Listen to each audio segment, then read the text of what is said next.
Good evening.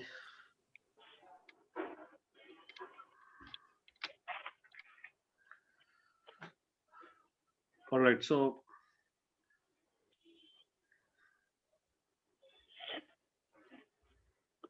we'll be now proceeding for the next lecture.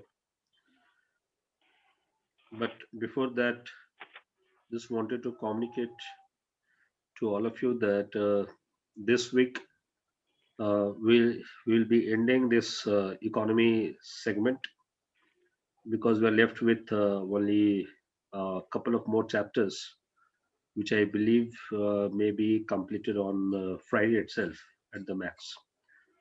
And then after we'll be starting some new areas. All right, and I'll let you know exactly which area will be starting. And one more thing I would like to share with all of you that I have received the script of only three of you.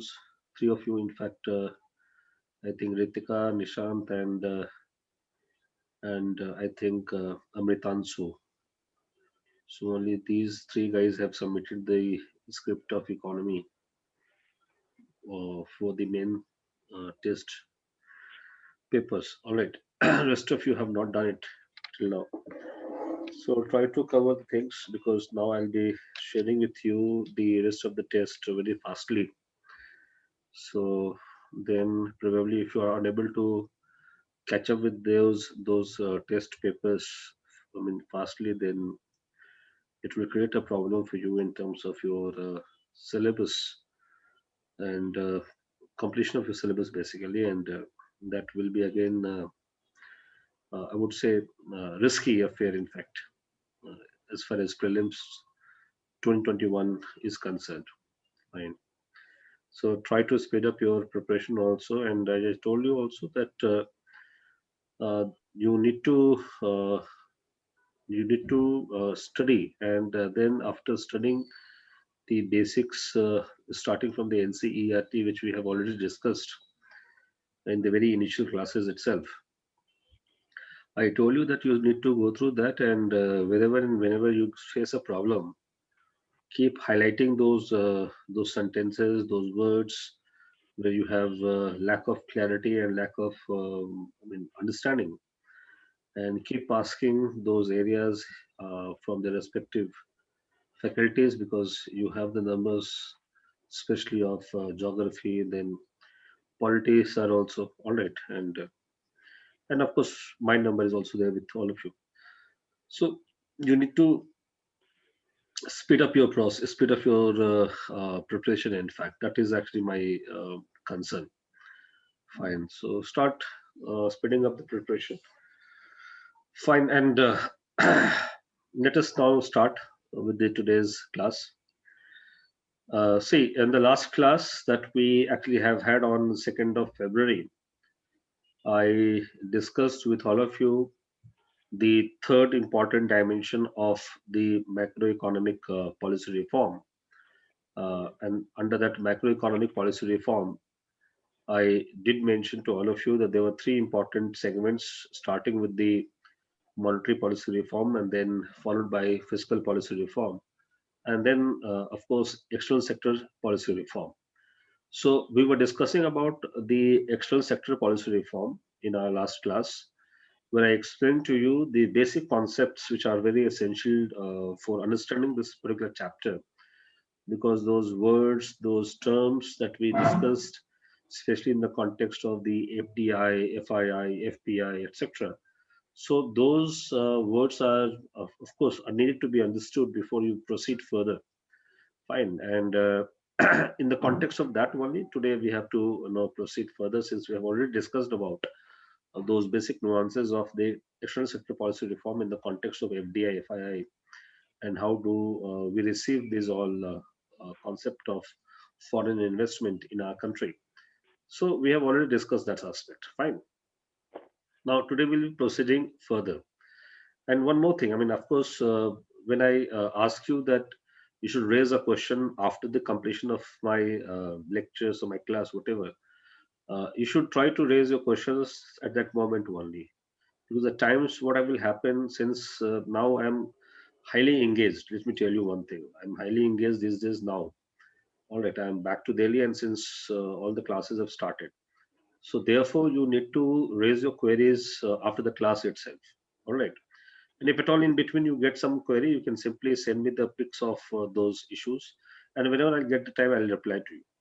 Fine तो ये थोड़ा सा ध्यान रखना है कि इसमें आप लोग ऐसे ही ओरिएंट करेंगे अपने आप को fine so then I will be starting with the segment of external sector policy reform. Now see, what we discussed in our last class, we discussed about that after 1991 the government of India brought a major reform in the external sector policy, especially in the context of the promotion of export and also decontrolling, deregulation of import in India.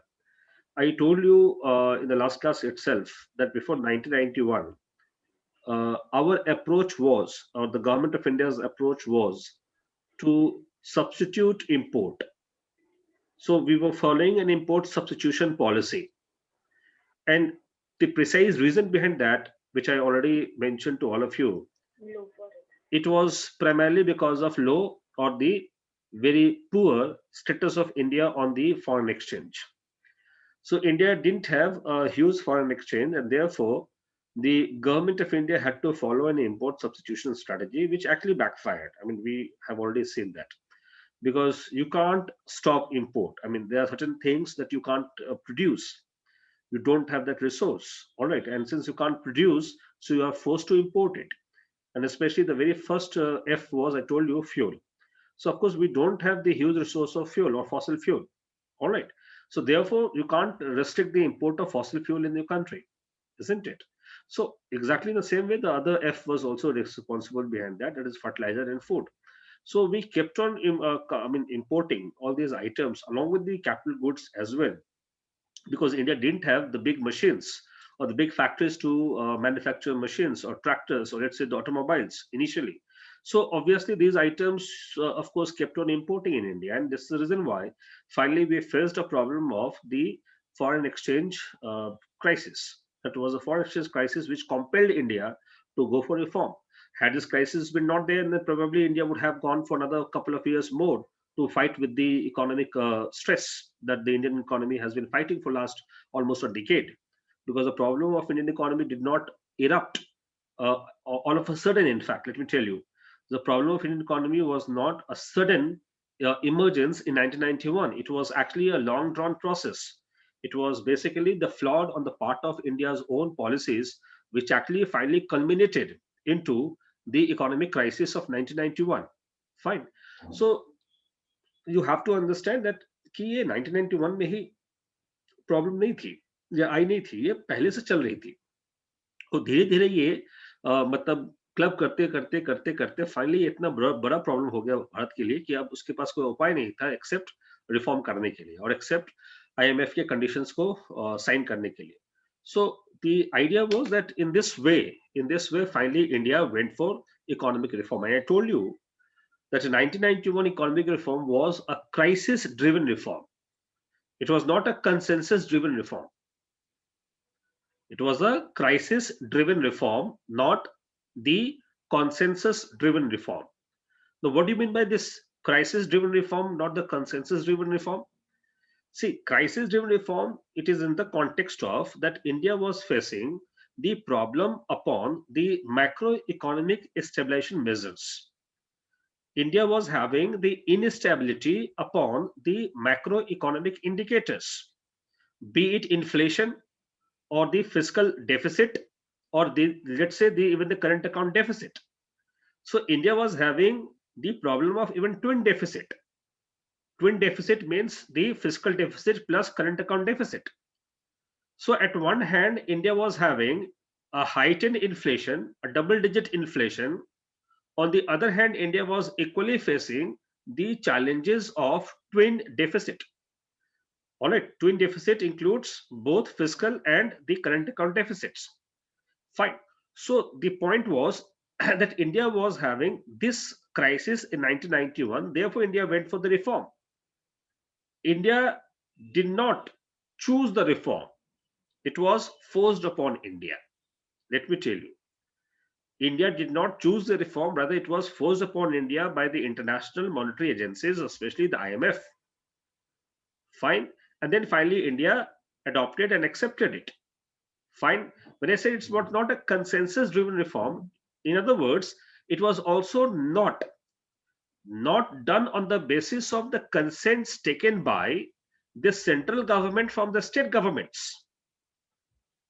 So, in true spirit, this reform was also not purely federal in terms of its spirit and its ideal.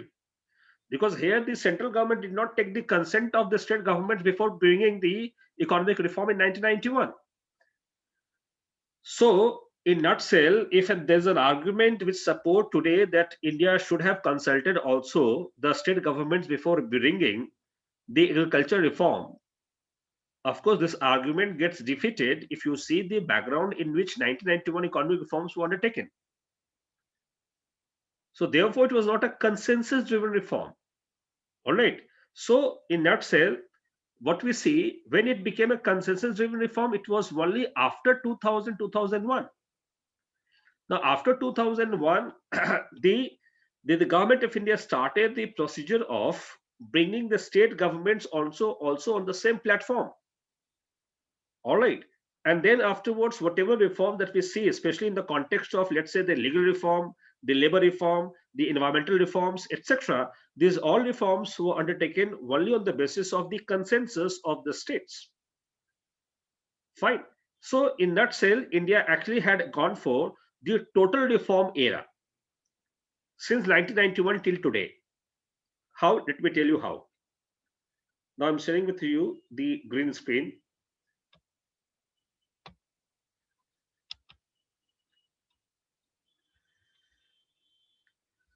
Hope it is visible to all of you. Not yet, sir. Not Yes, yet. sir. Yes, sir. Visible now. Visible now? Okay. Now, see, what I told just now, that India went for a total reform.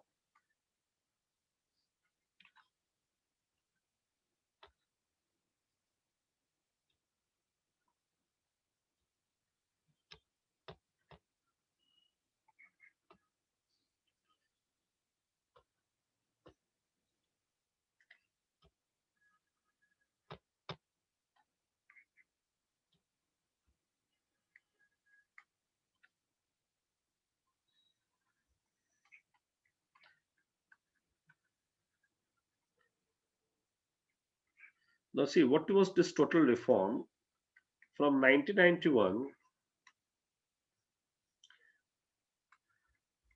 till 2001?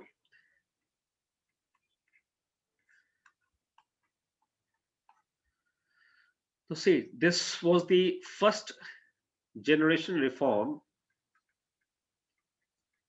that India undertook. And this first generation reform that India undertook was basically a crisis driven reform.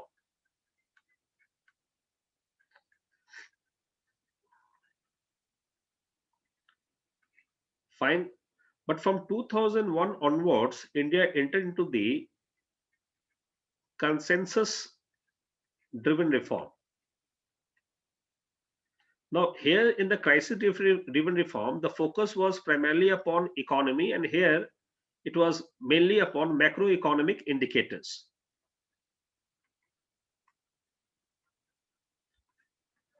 Fine. Now, here in this 2001 onwards, it was a reform beyond economic sectors.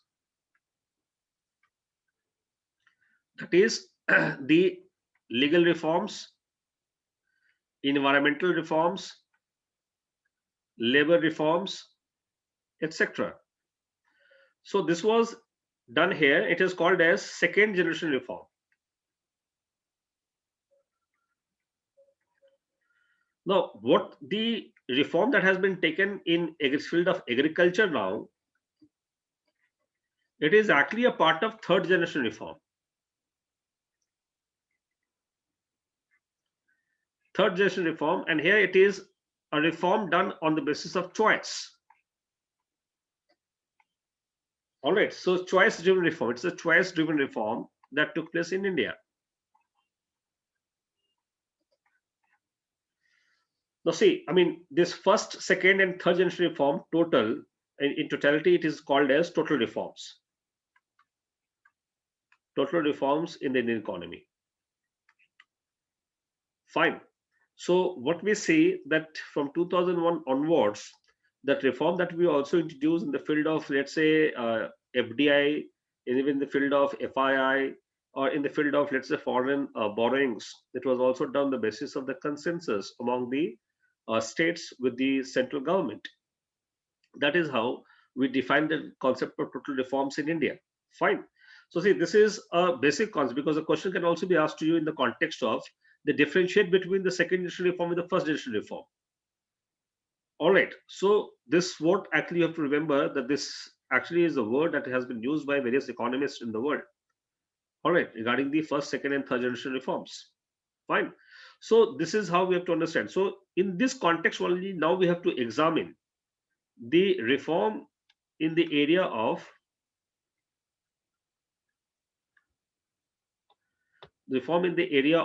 external sector reform.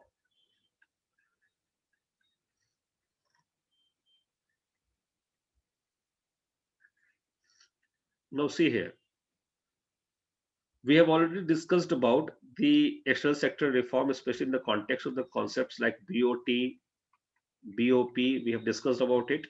What is BOT? What is BOP? I told you the balance of payment is the best indicator to measure the performance of any economy on the parameter of external sector policy reform.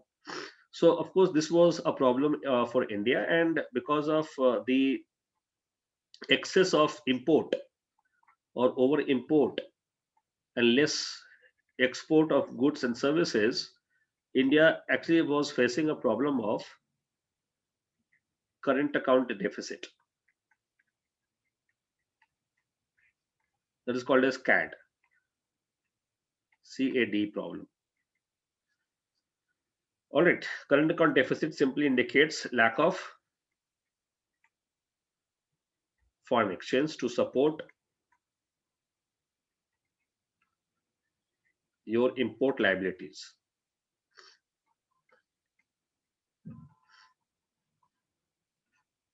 Fine. That is the concept of current account deficit. Fine. Now you see what reform that India took, or rather India introduced immediately after 1991.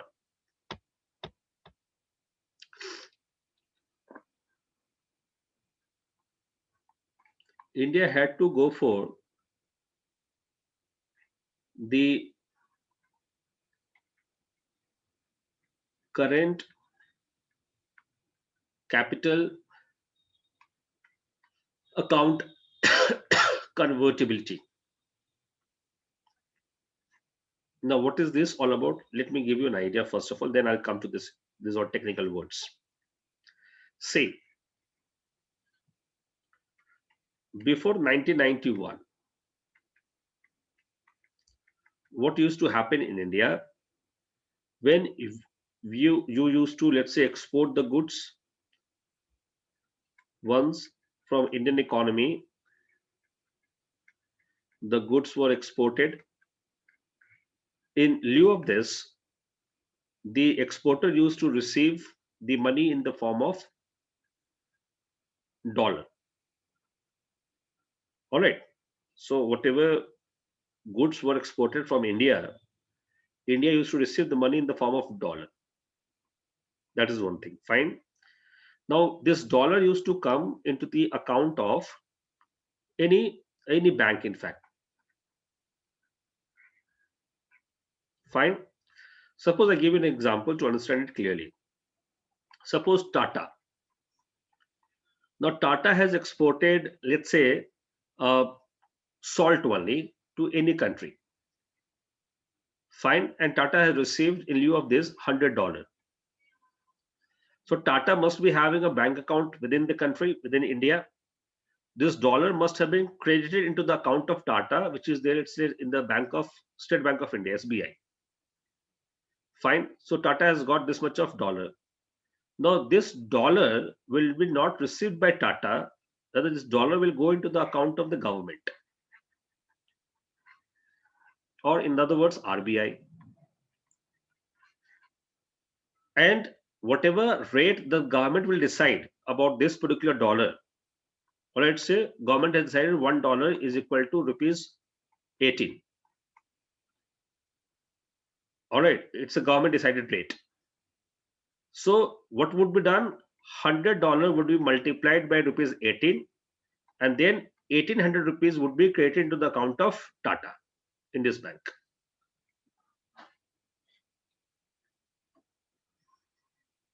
Are you getting the point?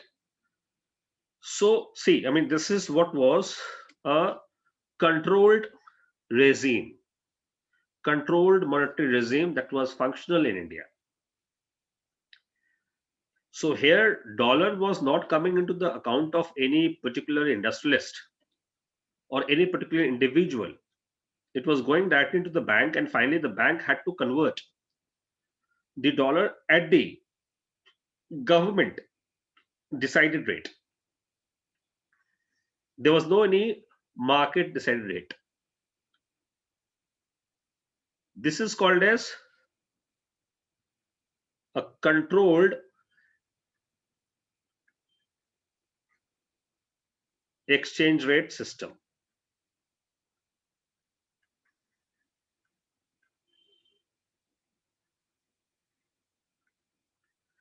Controlled exchange rate system in India. Fine. Now in 1991, when India signed the Article 8 of IMF, before taking a loan,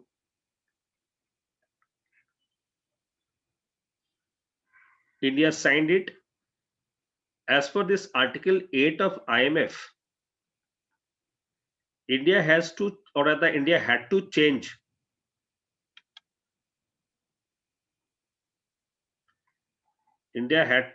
this controlled exchange rate system into a floating exchange rate system.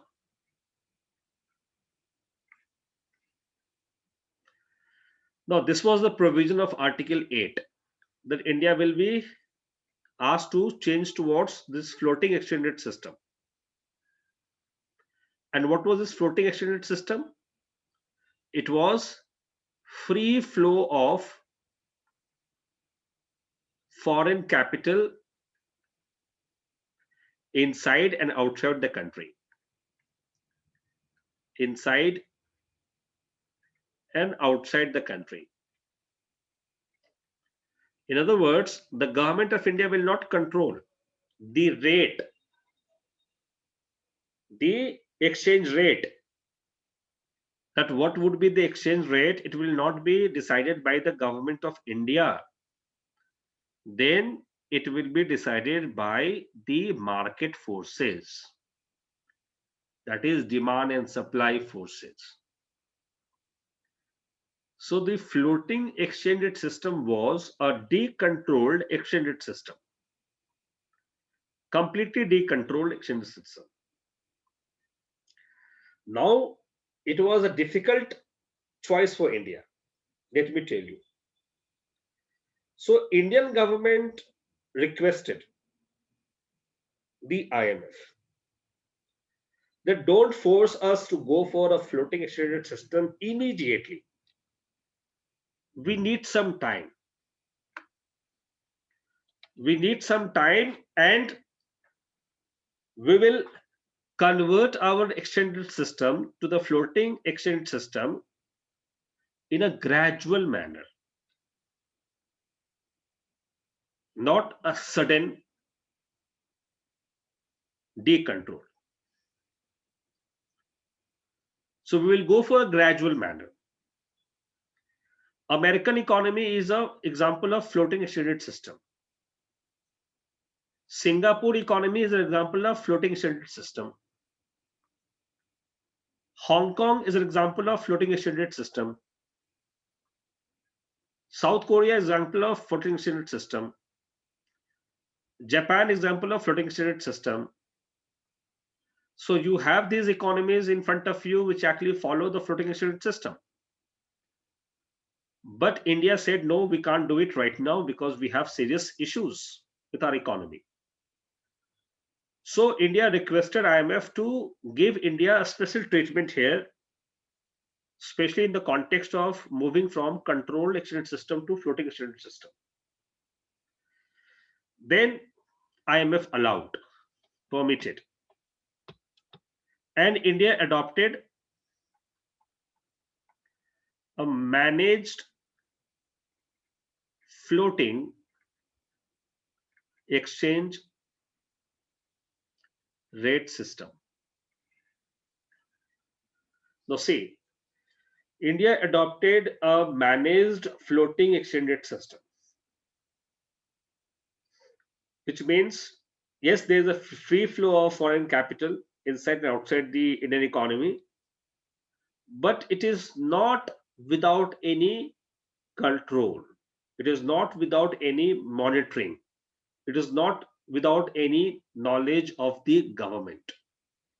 So the government of India still monitors, or to certain extent, it still controls the volume of inflow and outflow of foreign capital from the Indian economy. Fine. So India finally adopted in 1991 a managed floating exchange rate system and promised IMF that we will move to floating exchange rate system gradually. Now you see,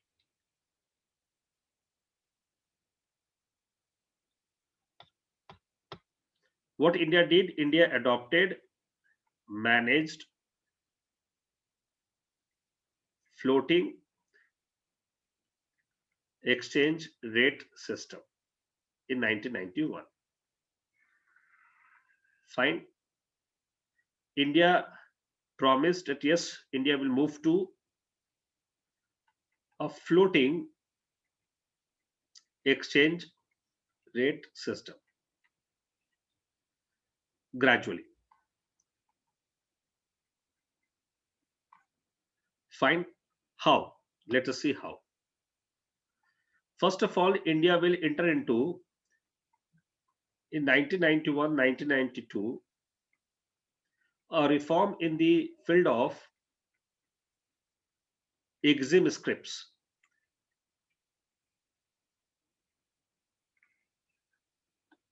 Fine.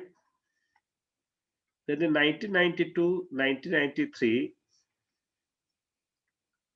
India will enter into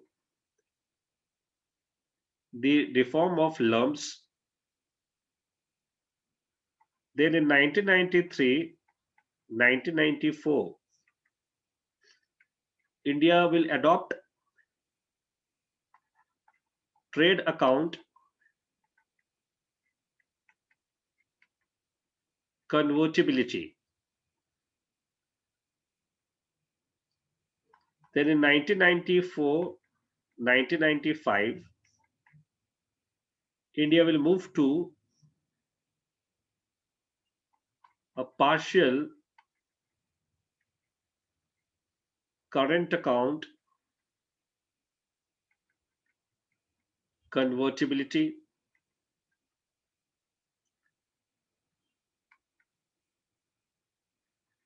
Then in 1995, 1996, India will move to a fuller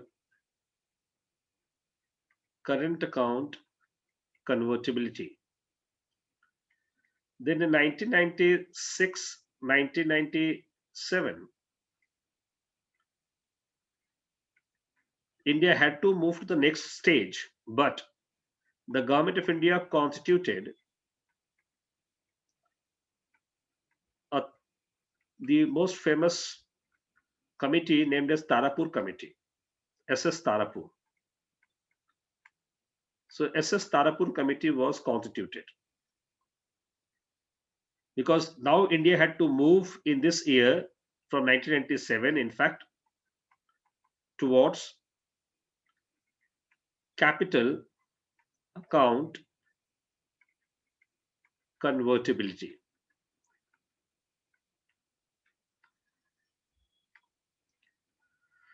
Fine. So SS Tarapur Committee was constituted to review this particular stage, whether India is fit enough to go for capital account convertibility or not. Fine. Now see, this issue became controversial issue in India. Finally, India denied. Government of India denied to enter into this stage initially. Then again in 2006, the same SS Tarapur Committee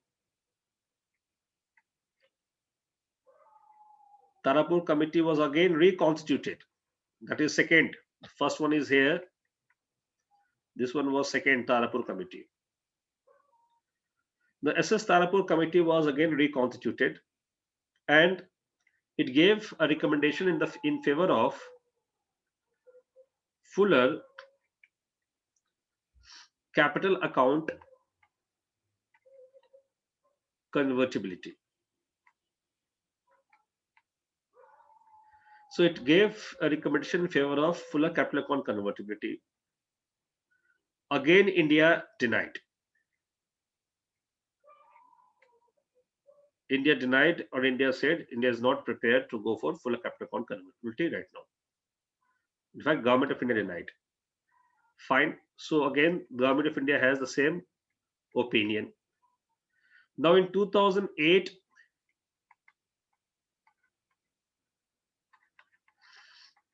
Percy Mistry Committee was constituted.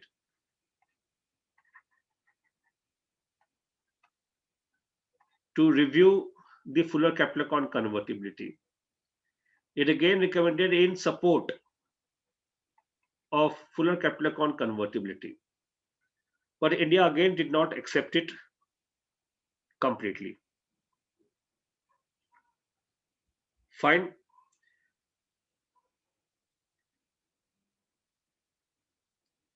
Now see, this is the chronological story of India's journey from managed floating rate exchange system to the floating exchange rate system.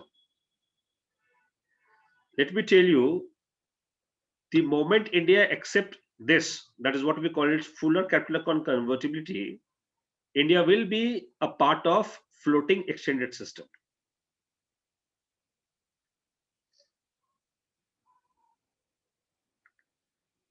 All right.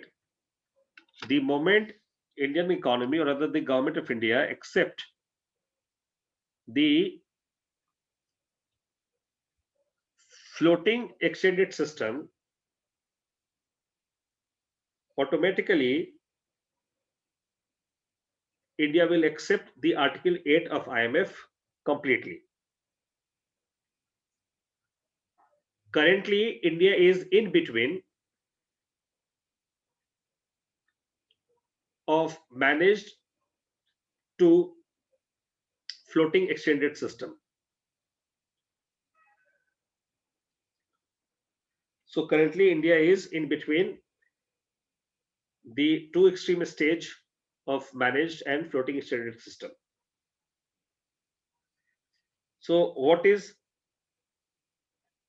all these terms? Let us now understand that. First of all, starting with the EXIM scripts. What is EXIM scripts?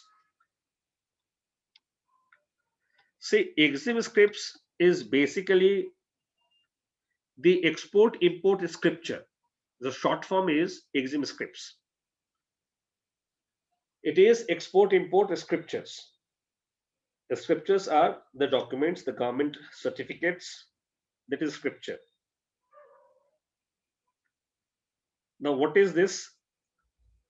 See, EXIM scripts allow the beholder of this script allows the beholder of this government document that is called as exim scripts to import the goods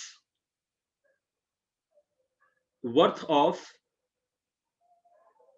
the value of its total export. So to import the goods to the worth of the value of its total export. Suppose I give an example. Tata. Tata has earned in the same example $100 after exporting, let's say, salt. Fine. Now in this case, since Tata has got $100 for the country, so Tata is entitled to import the goods worth of $100 inside the country. Earlier, import was controlled. Import was controlled. It was done only through the government owned agencies. But now the import was allowed. Import was allowed by the government in the context of the total value of the worth of the total value of your export. So therefore, it used to maintain a balance between the export-import ratio in India. That was the major issue in India after 1991. All right. So that's what actually we have to keep in mind while understanding the context of exim scripts. All right. Just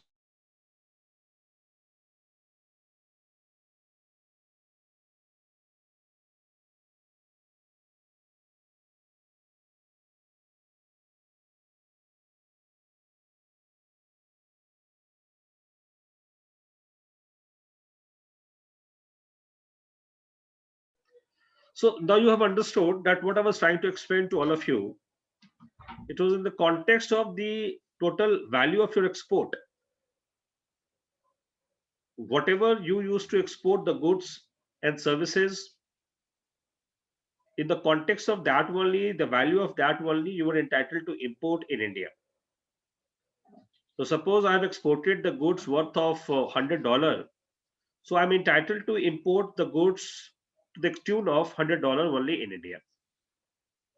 Fine. So I can also put my request to the exporter importer, and then they can send the goods to me directly on my address.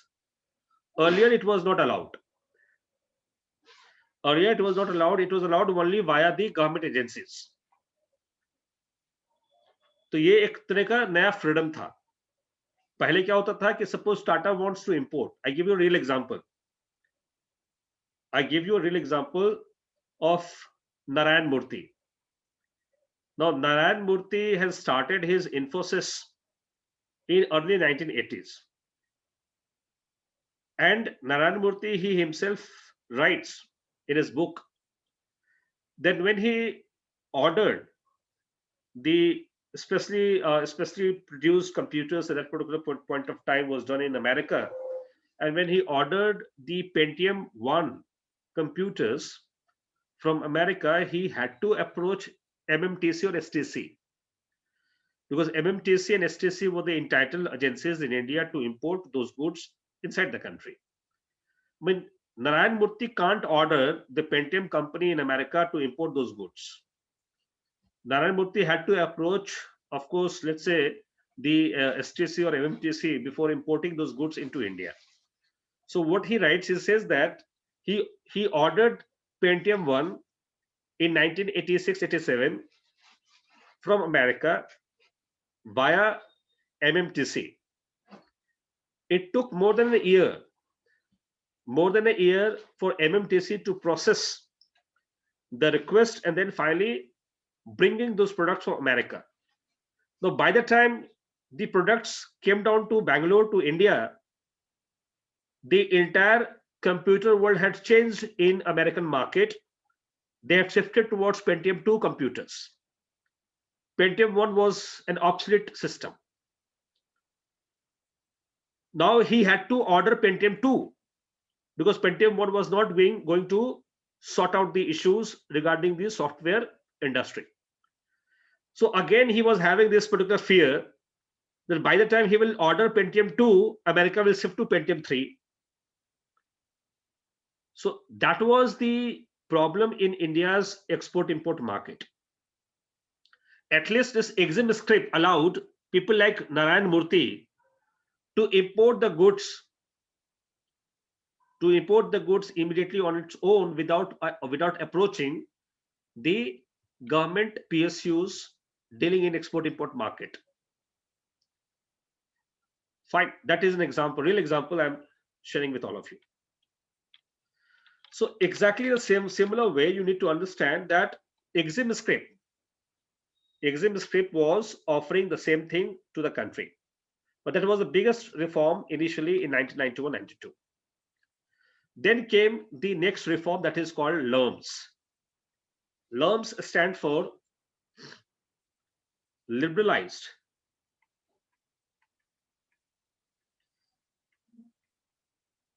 Exchange Rate Management System. So Liberalized Exchange Rate Management System, that is LERMS. Now see, what is LERMS? Try to understand this.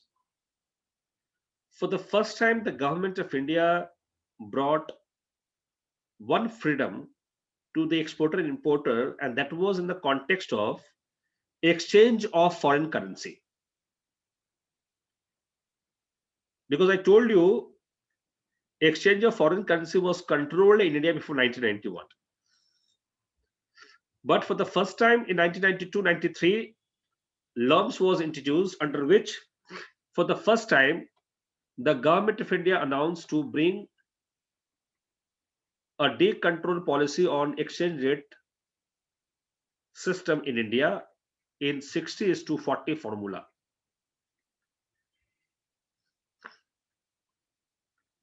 60:40 formula. Now, what is 60:40 formula? Now, 40% of the total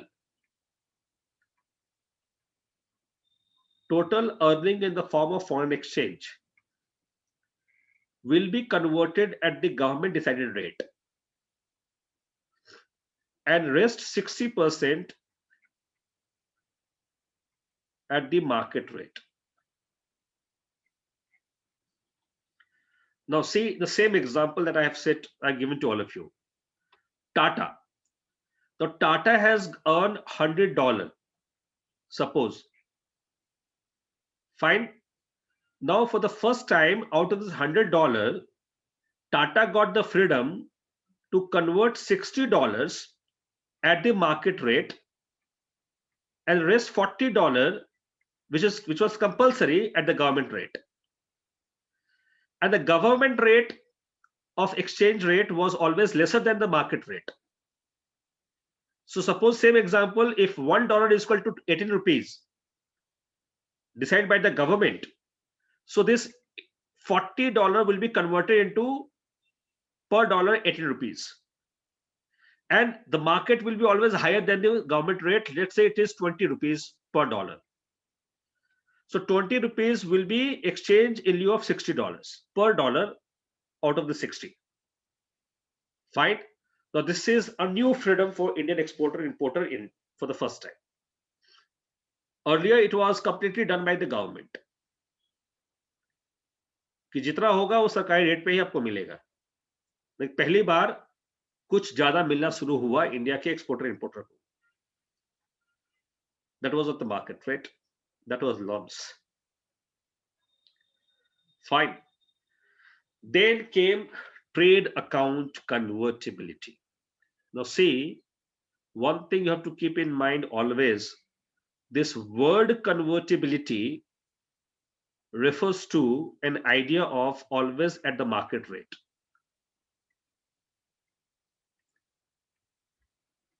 The moment this word is attached to any account convertibility or account conversion, it is understood as a market rate only. But here, what was the idea in 1993-94 trade account convertibility? That 100% exchange will be done at the market rate. At the market rate. यहां क्या था? 60-40 था. See here, 60-40 था. Now here 100%. But that will be done only in the export import of goods, not in services.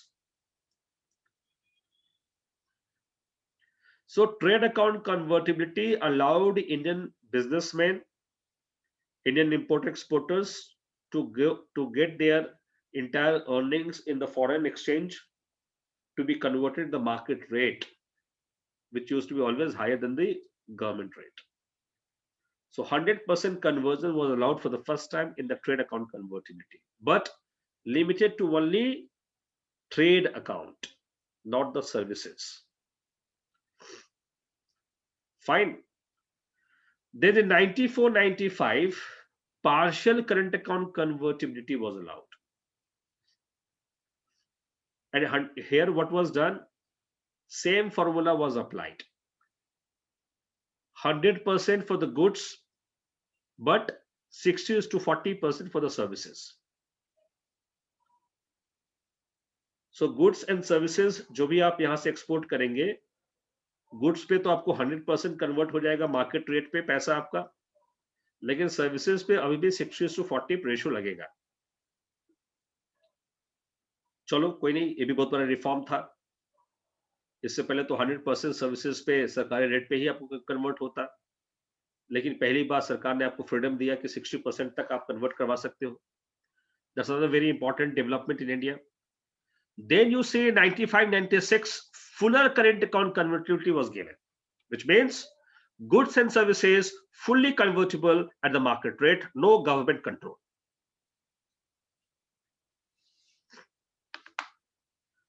So no governmental control.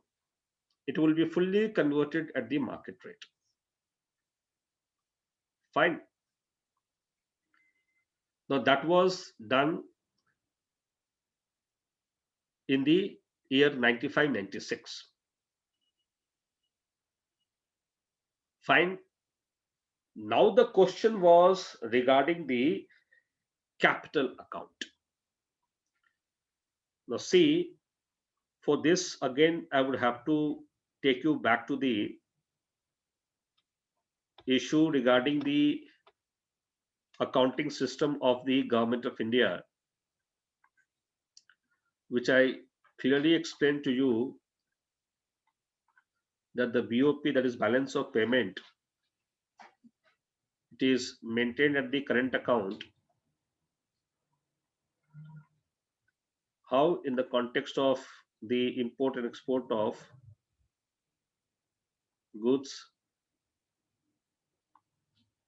and services, goods and services. So see, the total export of goods and services, total import of goods and services. So value of this and the value of this, the balance of that is called as the balance of payment, basically. All right. Suppose the total export value of goods is 100 rupees, services is 50 rupees. Total import of goods is 200 rupees, services is 50 rupees. So you are exporting the goods worth of 150 rupees and you are importing the goods worth of 250 rupees. Fine. So you have a balance of payment which is in deficit, because you have to pay 250 for your import. You are earning only 150. So rupees 100 you have to pay more, because that's what actually is a deficit. All right, that is what actually is a deficit, and this deficit is called as current account deficit. This is called as current account deficit. All right. And this deficit, if you are unable to meet, because you need to understand this deficit you can only meet if you have surplus on capital account. Just try to understand. I'm giving you another example. If 100 rupees is a deficit, now this 100 rupees you have to pay to your importer. In fact, the person from where you have imported the goods or services, whatever, you have to pay 100 rupees to them. You can't pay in your own currency. You have to pay in their currency. That is a currency which is acceptable in international trade and commerce. It is always dollar. So you have to pay in dollar. So you have to convert this 100 into dollar. And then only you can pay to the person who has exported the good, from where you have imported the goods or services.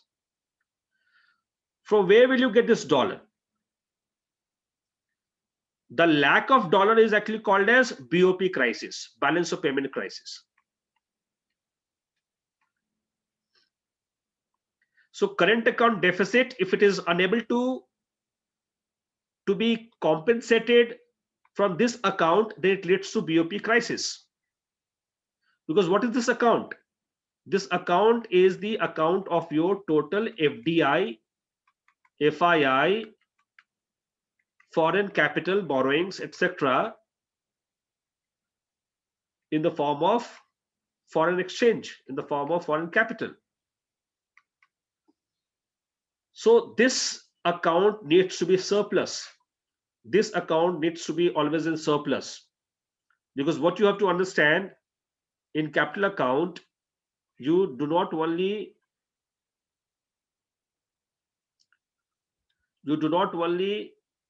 import or invite them into your economy, rather you also export, you also send the money. So you get the money and you also export the money in some other countries. So if you get FDI, you also send FDI. Suppose if India has received FDI in the form of Nokia and Apple opening their centers of manufacturing in somewhere in Chennai or somewhere in Pune. Similarly, India's own companies like Reliance, Tata, Mahindra have opened their centers in Sri Lanka, in Myanmar, in let's say Pakistan, or let's say in Southeast Asia or in Europe. So there also money has gone. So you have import of foreign capital, you have export of foreign capital also. So what you have to remember, that unless and until this import is not more than your export of foreign capital, you will not have surplus here. And this surplus is required to compensate your BOP crisis. Otherwise, you will face a crisis. All right.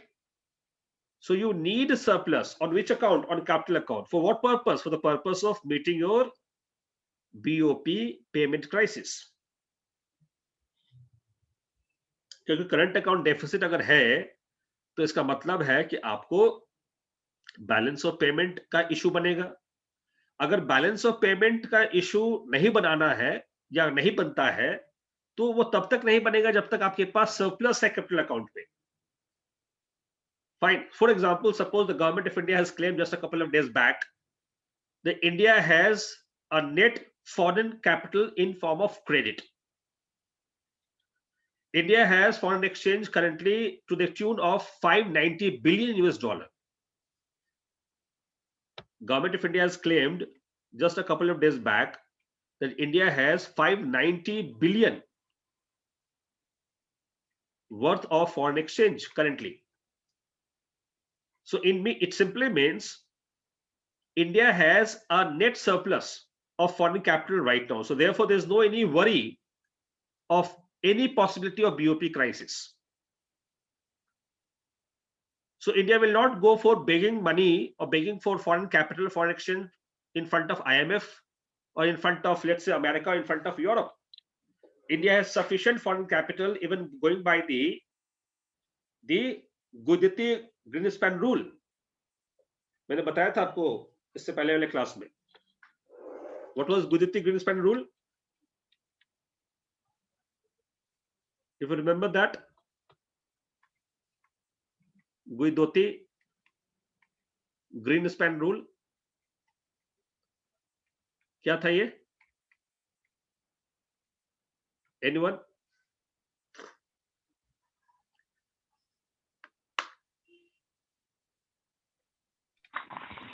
So 4 weeks का forex extra होना चाहिए.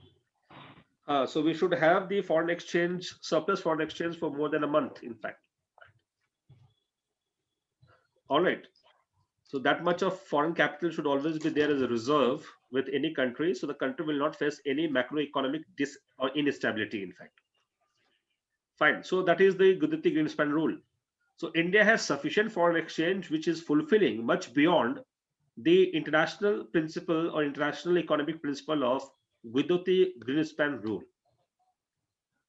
Fine. So in this way, what we have to understand, we need to have capital account surplus to meet our current account deficit. And this capital account surplus can take place only through either exporting more and more goods and earning more and more foreign exchange. That is very obvious practice, or through the more and more FDI coming to your economy. More and more FII and FDI coming to your economy. It is always preferable to have more and more FDI than the FII, because FII are called as hot money. Hot money, because they have a nature of fly by night. I told you in the last class that FII are called as hot money because of their sheer nature of fly by night tendency. Fine, fly by night tendency. इसलिए क्या हुआ, एक बार America में 1995-96 में ये tendency काफी बढ़ गया FIIs का. अमेरिका से FIIs भागने लगे बाहर, especially in Europe or Southeast Asia like South Korea, Japan, to the extent of in China. So then what America proposed? America proposed a Tobin tax on FIIs.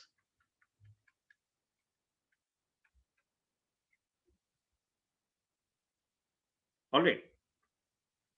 So America proposed a Tobin tax on FIIs. It was a tax to be charged upon the FII investors if they want to withdraw money from America.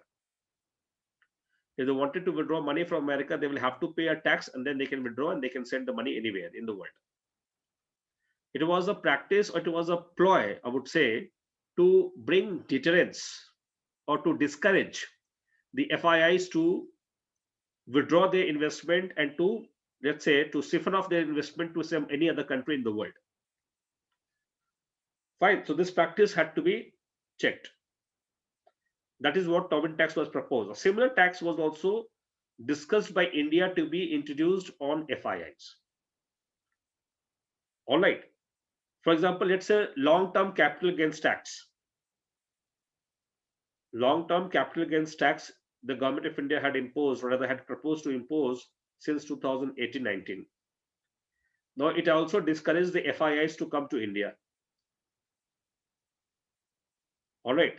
So such kind of taxes to be imposed upon any such kind of, let's say, investment, and the profit out of that will also discourage the FIIs to invest in your country. But that is a practice which restricts the hot money not to have fly by night nature immediately. But that practice is not at all supported by international convention, because FIIs are known to have the freedom enjoyed by these institutions in terms of preferring the investment in any pocket of the world. All right, such practice would discourage your country, or rather would put your country into negative light or negative ranking on the platform of the global ease of doing business index. That is the aspect. So I just told you this was the capital account surplus that you needed. Now, in this context only, we have to understand the capital account convertibility. Then what was this capital account convertibility? Let us just try to understand.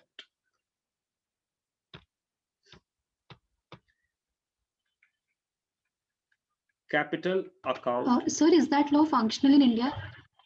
Which one? The one which you mentioned right now, long-term capital gains tax. Yes, it was functional. Okay, thank you. Sir. Again, we'll discuss about it while discussing economic survey. All right. So capital account convertibility. Now see, this was proposed by SS Tarapur committee in 1997.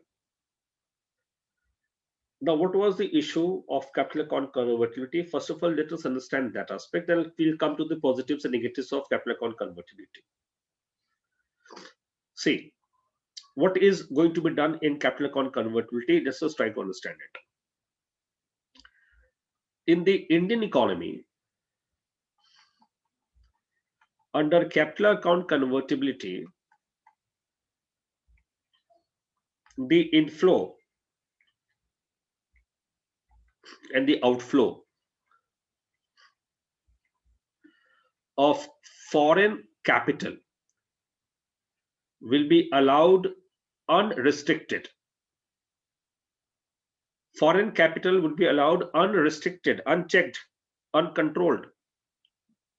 All right. This foreign capital could be any capital. It is not only dollar, it is also, let's say, euro. It is also, let's say, yen. It is also, let's say, yuan. It is also, let's say, pound. All right, rial, dirham, dinar. So any such kind of capital are allowed to enter into a country without any restriction.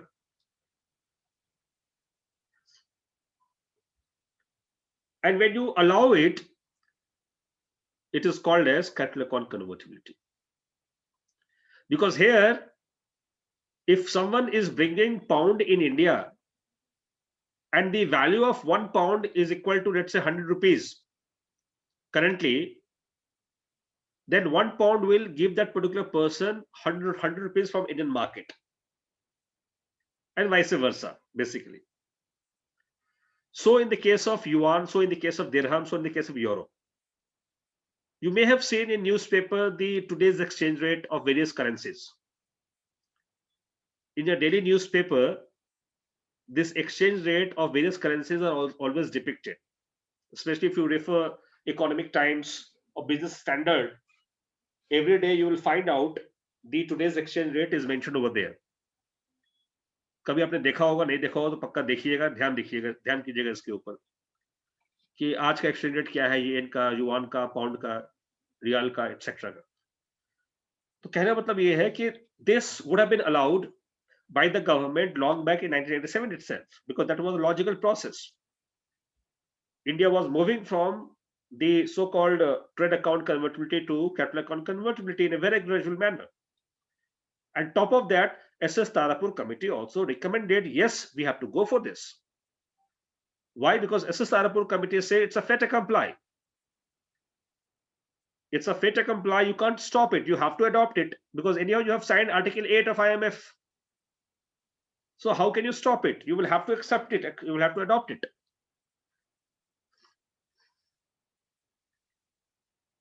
Now you see, in this background, the issue was not only letting dollar to enter into India, but also other currencies to enter into India freely. And not only enter, but also going outside India freely. समझ मेरी बात? तो देखिए, इससे है क्या फायदा? इससे फायदा है कि जिस तरह से आप गुड्स और सर्विसेज पे कंट्रोल नहीं करते हो, सरकार की मैं बात कर रहा हूं, उसी तरीके से सरकार को फॉरेन करेंसीज के आने और जाने पे भी कंट्रोल नहीं करना चाहिए. That is what actually is a theoretical aspect. Fine. But in this aspect, there are a lot of pros and cons.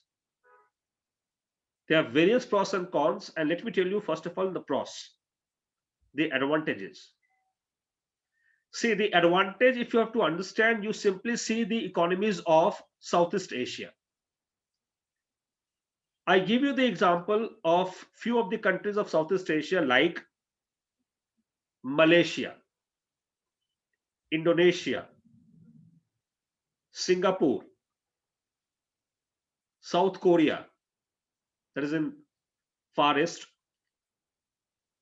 all right, Hong Kong, Taiwan. Now see, these examples that I have quoted in front of you, these countries had already allowed capital account convertibility. They had gone for fuller capital account convertibility. Let me tell you, if you want to do a comparative study of Indian economy with the Southeast Asian economies, you will realize that in 1980s, Southeast Asian economies was not at all. They were standing in front of the Indian economy. They were the minnow economies, smaller economies. All right. So in 1980s, early 1980s, Southeast Asia adopted fuller capital account convertibility, especially these countries which I mentioned. Vietnam and Cambodia was the late entrant. That's the reason why Vietnam and Cambodia are still facing the problem of poverty and problem of backwardness, just like India.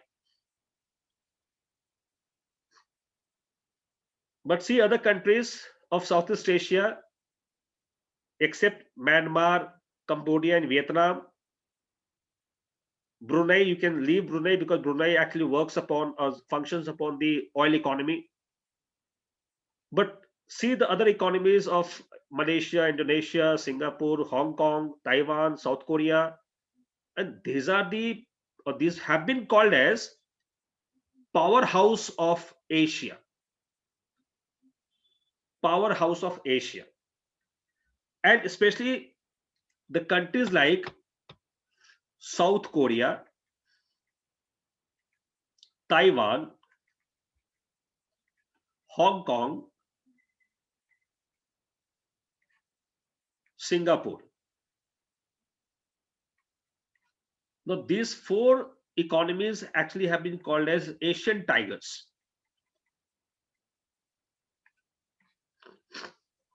Asian tigers.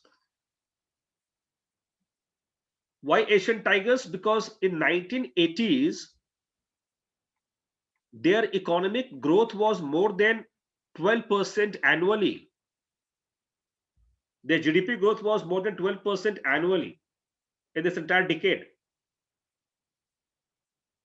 So they boomed like anything. They got huge investment in billions of dollars, in billions of foreign currencies, because of this particular practice of capital account convertibility. So people across the world, investors across the world, they brought their currencies into these economies. And if you see these economies today, they have a huge high rising buildings. If you go to, let's say, the capital of these economies, especially Kuala Lumpur or Jakarta or even Hong Kong or let's say Singapore, you will find these economies are even, I mean, more at par with more than I would say the development of Europe and development of America to that extent. But they were what? They were just like India before 1980s, even worse than India. But within a decade, they reached here, India remained here only. But I mean, the idea is, yes, this was the benefit of capital account convertibility, that you will get huge investment from across the world. People will not come to your country only from America. They will come from even Canada. They will come from even Argentina, Brazil, even Russia, even all the countries of Western Europe, China, Japan, South Korea, Australia, New Zealand will all start coming to your country. If you allow this. So with this, you will get huge volume of FDI and FII into your country. And with that, your infrastructure will boom, your economy will start booming.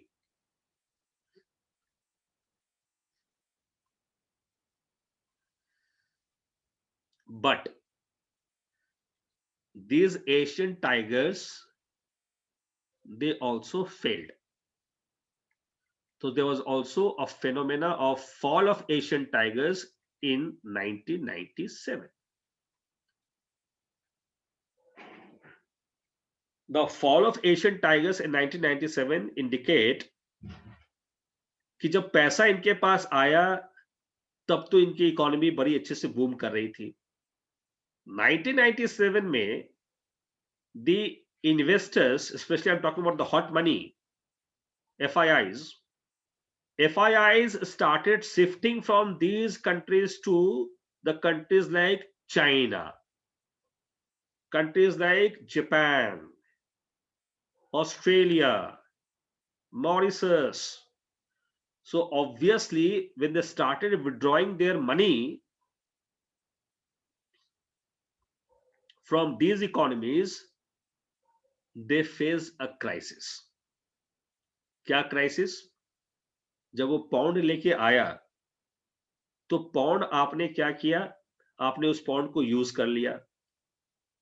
उस pound को आपने कुछ सामान America, England से मंगाने खरीदने में आपने यूज कर लिया.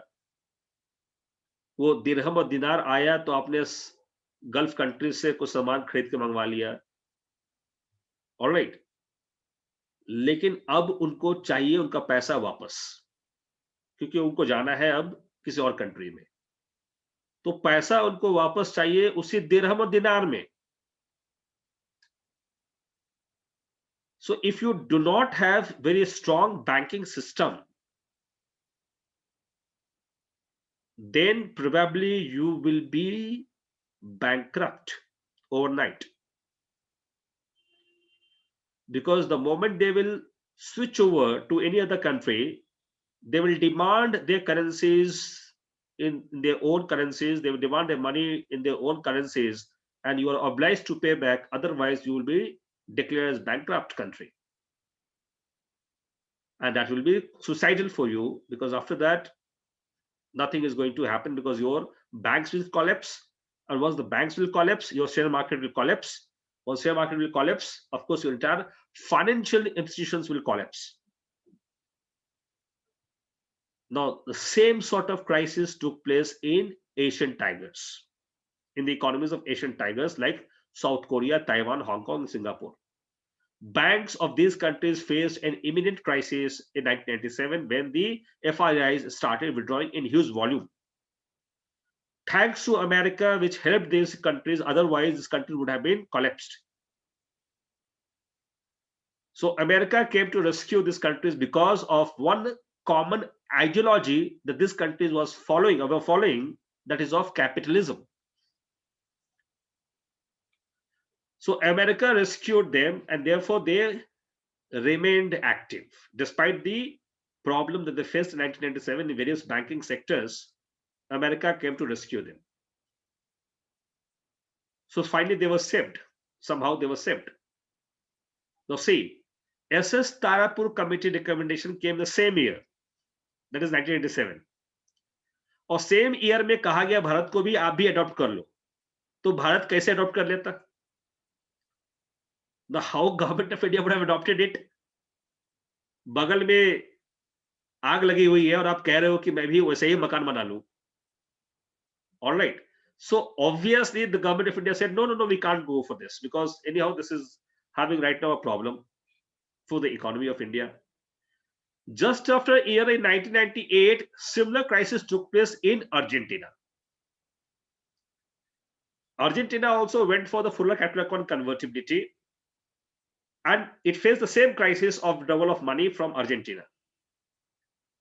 Same year, Russia also faced a similar crisis. European investors started withdrawing money from Russia. Russia also faced the same crisis. So you see, back to back, the countries were facing the similar sort of challenges of withdrawal of the foreign capital, and therefore there was a challenge in the form of the capital account deficit. So India did not accept it. Then again in 2006, same issue cropped up. Tarapur committee was again constituted. It is primarily because of one purpose, that India was requiring huge investment in the field of infrastructure. And this investment, according to various economists, could not have come in the volume the way India was needing without going for fuller capital account convertibility. So many economists, bankers, scholars, they supported it. India must go for this now. So Government of India again constituted SS Tarapur committee. Tarapur committee again recommended in favor of going for fuller capital account convertibility. Then the Government of India again had to think over it, especially in the context of that it has merits, but it also has demerits. All right. A scholar named A.V. Rajwade has criticized Tarapur committee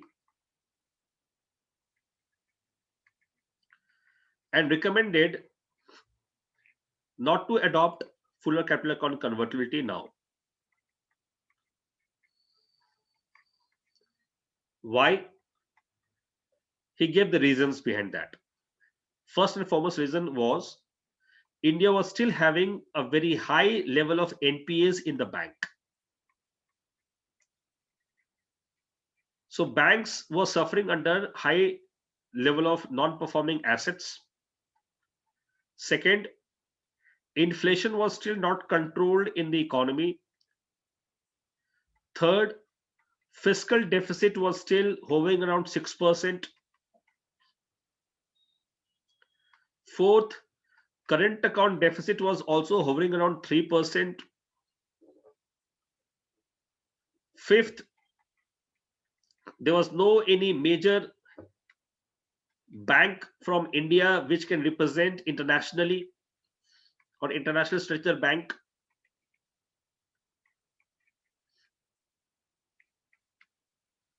So India was already having the macroeconomic indicators in negative light.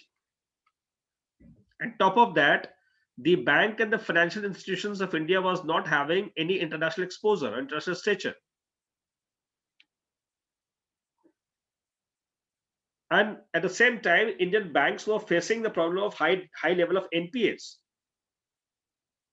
Now, unless and until these fundamental indicators, which indicate the strength of your economy, are not improved, India must not take a risk of going for a fuller capital account convertibility, according to A.V. Rajwade. And see the A.V. Rajwade's argument. He said that why are we talking about fuller capital account convertibility? It is only because that we want more and more investment. Once it is done, then foreign direct investment would increase tremendously. Once it is done, the FII's investment would increase tremendously, and probably our infrastructure will grow like anything. That is what actually is the logic of having fuller capital account convertibility. So Rajwade says, if so or such is the case, then see the example of China. According to A.V. Rajwade, China has not even gone for fuller current account convertibility, leave capital account. China has not even gone for fuller current account convertibility. They're still following a partial current account convertibility. That is, on services, still Chinese government dictates the conversion rate of the foreign currencies inside China. So China has not gone for fuller current account convertibility, yet China is the biggest recipient of FDI in the world. Yet China has attracted huge investment from foreign side or from foreign countries into their infrastructure. And China has built up a robust infrastructure across the major Chinese cities without even going for a fuller capital account convertibility. So then what is the logic of talking about fuller capital account convertibility and relating it to the growth of infrastructure? So he put up a very nice question before all of us, that had this been a case, then China would have also suffered. But China didn't suffer. China not even gone for capital account convertibility fully, yet China is progressing like anything. So what is core and fundamental here? That infrastructure can't be solely given into the domain of foreign investors. So what he said that a country can't offer, or let's say can't suffer the onus or responsibility of developing infrastructure on the foreign investors. It is your infrastructure.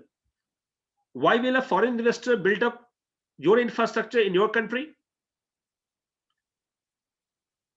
They can only supplement it. They can't complement it. They can only supplement it. Supplement means what? That you have built up, let's say, very world-class airport.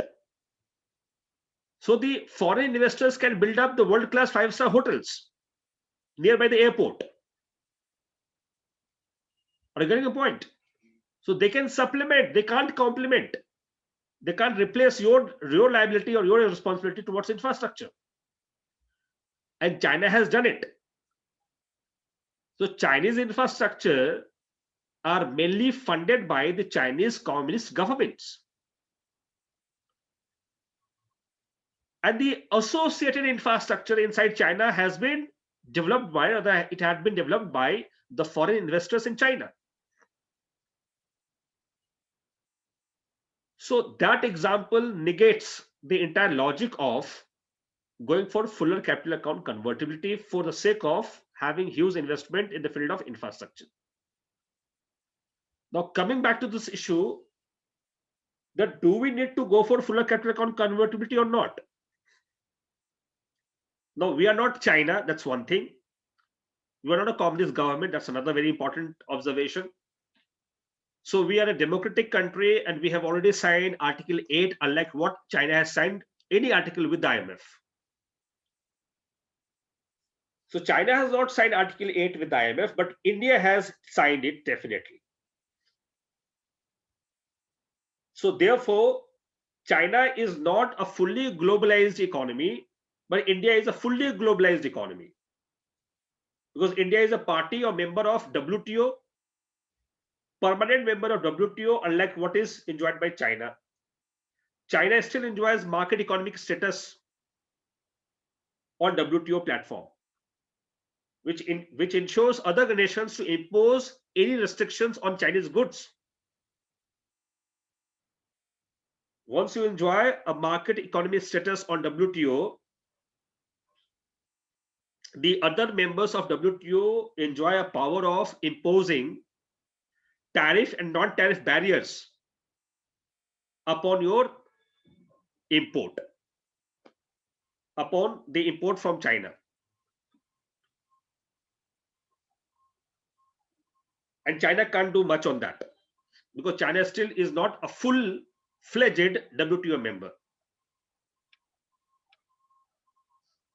But India is. So therefore, what is the solution? Solution is only one thing. We have to always keep in mind. Capital account convertibility is a fait accompli for India.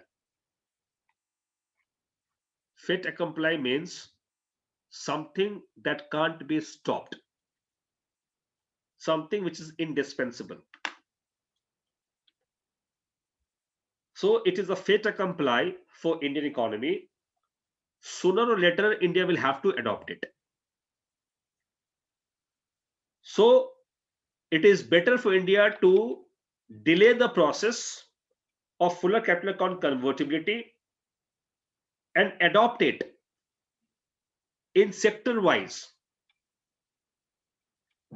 not for the entire economy.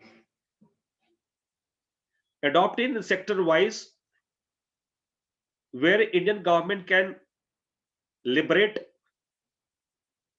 the investment of FDI and FIIs without any control. For example, India has gone for 100% FDI in defense. That is one example of India moving towards fuller capital account convertibility.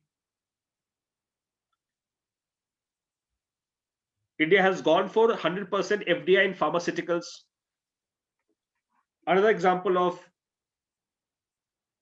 India's step-by-step move towards fuller capital account convertibility. India has allowed, or the RBI has allowed, the external commercial borrowing in every year or per year up to 750 million US dollar by the Indian corporates. Another step towards fuller capital account convertibility. And the days are not far that India will go for 100% FDI in every field, 100% FIIs to be allowed in every field, and even 100% ECBs to be allowed in every field or for every corporate house.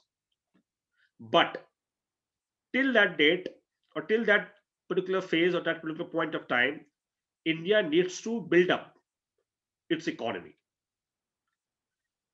India को अपनी economy को ऐसे मजबूत करना होगा जैसे कि कोई भी कंट्री इंडिया से जाने की इच्छा जाहिर ही ना करे. See, one thing you have to understand, India has a huge market that is India's advantage. India has a population of 1.35 billion. That is in India's advantage. So India can still create the shift or tilt towards demand of any global product currently. So this is an advantage for India. India has to also optimize upon the infrastructure, that is roads, bridges, ports, airports, railway corridors, transportation movement.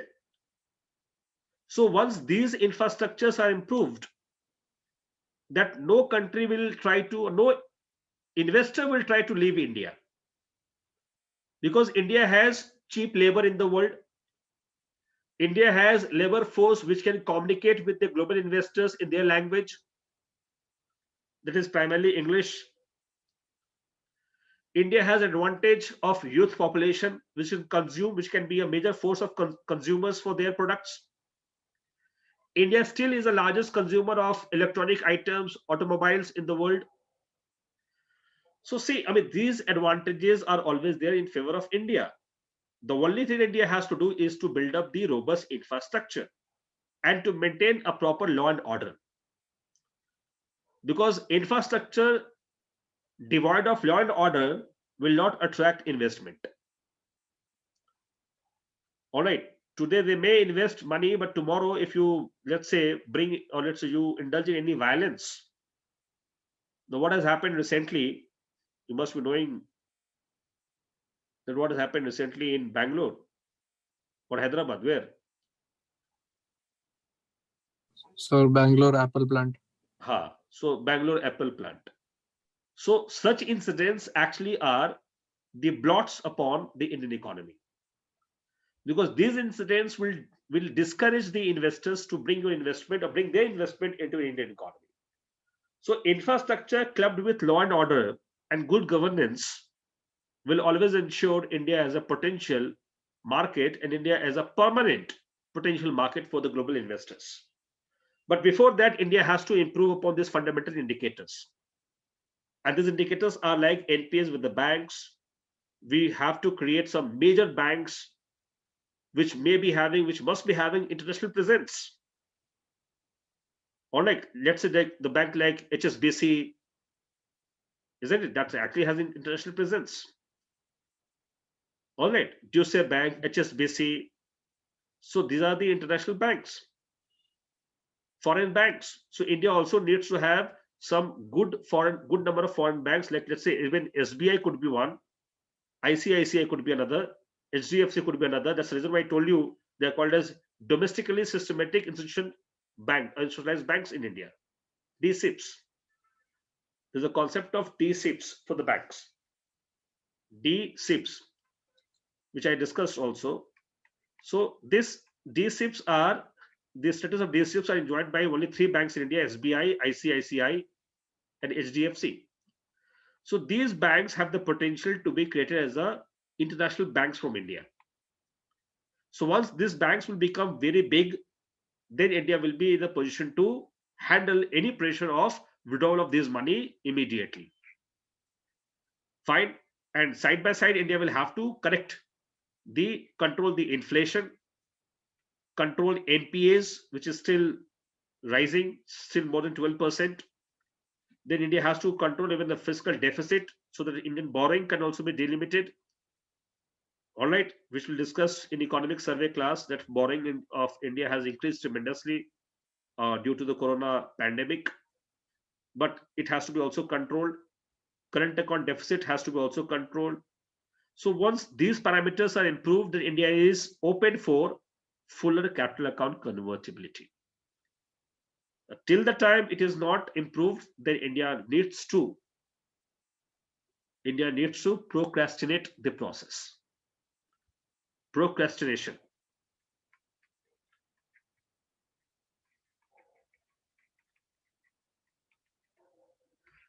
So India needs to procrastinate the process, that is temporary delayment or delay of the process. So till the time these fundamental parameters are not improved, India should not adopt fuller capital account convertibility. India must focus upon these fundamental parameters along with improving even the basic infrastructure. Once it is improved, that there will be a chance that India would not face the crisis which took place in Asian Tigers, the crisis which took place in Argentina, the crisis which took place in Russia. Similar crisis should not take place in India, and for that we have to be very much careful, because according to A.V. Rajwade, he said that in fuller capital account convertibility, whether there is an advantage, it is not very much clear, but whether there is a risk, it is obvious. So whether there is a reward, it is not clear, but whether there is a risk, it is obvious.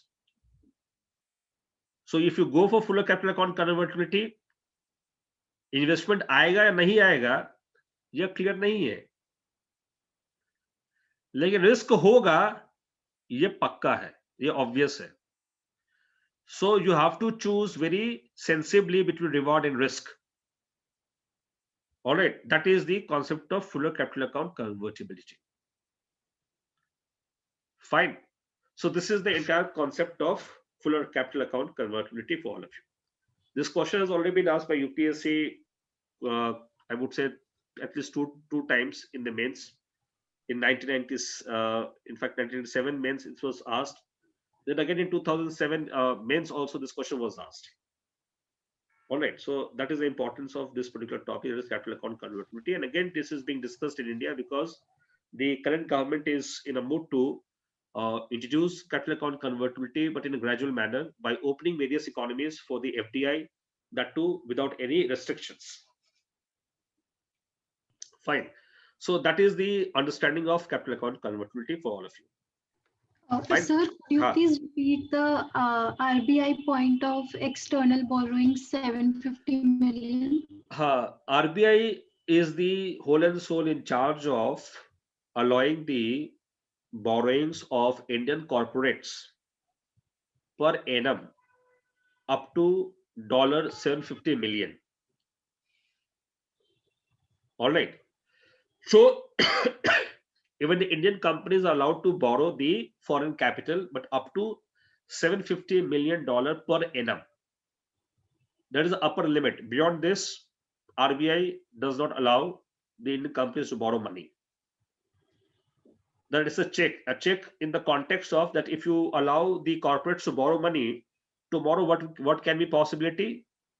Possibility could be just like British East India Company, that all Indian companies would be now owned by the foreigners. Okay.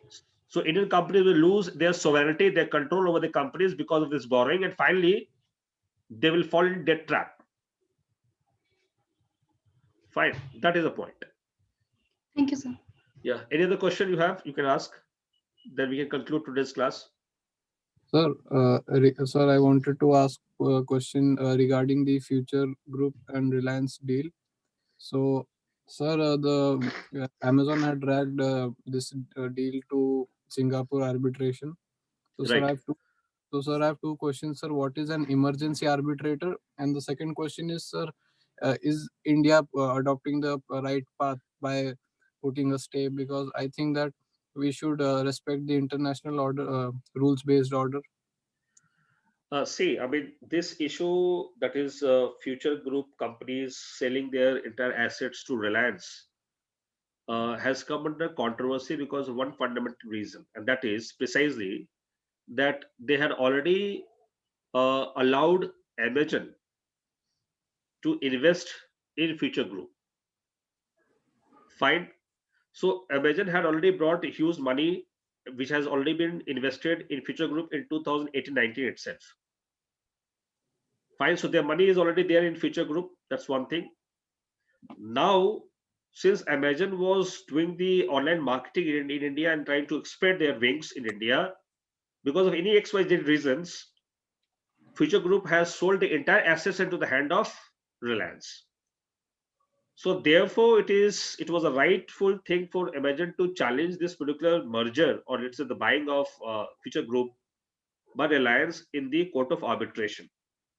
And for the international, let's just say agreements like this agreements, they are always arbitrated in the court of arbitration based in Singapore. Because that is understood to be the best arbitration court in the world in Singapore. So therefore, this particular investment, actually, this issue was brought into the notice of the court of arbitration based in Singapore. And most important, let me tell you, it is already a part of a bilateral investment treaty, BIT, which Government of India has signed with various countries, including even when there is a deal between the two companies, one is foreign one. There's always one provision in the contract that any future dispute would be resolved in the jurisdiction of the court of arbitration based in Singapore or based in Hong Kong or based in any other part of the world. But normally, in a case of India, the best of the courts available for arbitration are located in Singapore. So therefore, this particular matter was dealt there, and finally the verdict came in favor of Amazon. All right, that is actually the point. Fine. Now the point is, of course, such kind of verdicts are abided by any responsible country like India. Since India has signed various BIT treaties, that is bilateral investment treaties with various countries, India has already approved or signed the treaty of TRIPS with the WTO, that is Trade Related Investment Measures Treaty, all right, with the WTO. So India is anyhow legally bound to abide by all these particular, you can say the legal provisions of investment and the consequent disputes that comes out with these all investments inside the Indian territory. Fine. That is the reason why Indian government will have to follow what is the court of arbitration judgment is there. That is the point. Why is it called emergency arbitrator? This is basically in the context of that all of a sudden this matter cropped up. So immediately sort of you can say ad hoc court was constituted to look after this matter, because if the matter would not have been looked after immediately, then the entire merger would have been done. Future Group would have been bought by the Reliance company immediately, and then finally post-mortem analysis would have done nothing for Amazon in that way. That's the reason why it was emergency arbitration court was constituted in Singapore. Sir एक arbitration court new Delhi में भी तो है ना? कहीं भी हो सकता है. Arbitration is a simple process. In India, we have a simple law, that is Arbitration and Reconciliation Act, all right, of 1996, which was amended also in 2011. So that court, that according to that, any dispute regarding the economic matters or even civil offense, I will talk about that. Even civil matters are resolved through the arbitration court only. Yes, sir. All right, that's the point. Thank you, sir. Sir, I was recently reading the newspaper, तो उसमें एक article था Kerala infrastructure investment fund board के बारे में, and CAG का जो report आया है उसके ऊपर, तो I did not understand some paragraphs. Can I send it on the group? आप फिर एक्सप्लेन कर देंगे वो? मैंने हाईलाइट करा हुआ है वो पार्ट. वो आप भेज दीजिएगा मुझे, मैं कल क्लास के पहले वो डिस्कस कर दूंगा. Okay, thank you, sir. So is that topic is important from the exam point of view, no? The KII, UFP and You CAG. just send me, I'll exactly let you know how far Okay, it is sir. important and where it is important in fact. Okay, sir. Thank you, sir. Any other Sir, question you have? Sir मैं test में अपना नाम लिखना भूल गया हूँ, तो आप बता देना, मैं आ ही जाऊंगा लेने के लिए. हाँ, test paper is with me. So I mean, well, you have submitted the hard copy to me. Rest of the people have given me the soft copy. So no issue. I'll check that. I'll let you know. Okay, Okay. sir. Yes, sir. So Thank you, sir. any other question you have? So then see you tomorrow. All right. So tomorrow we'll start with a new chapter. Fine. Thank you, sir. See you then. Thank you. Bye bye. Thank you, sir. Yeah, bye. Thank you, sir.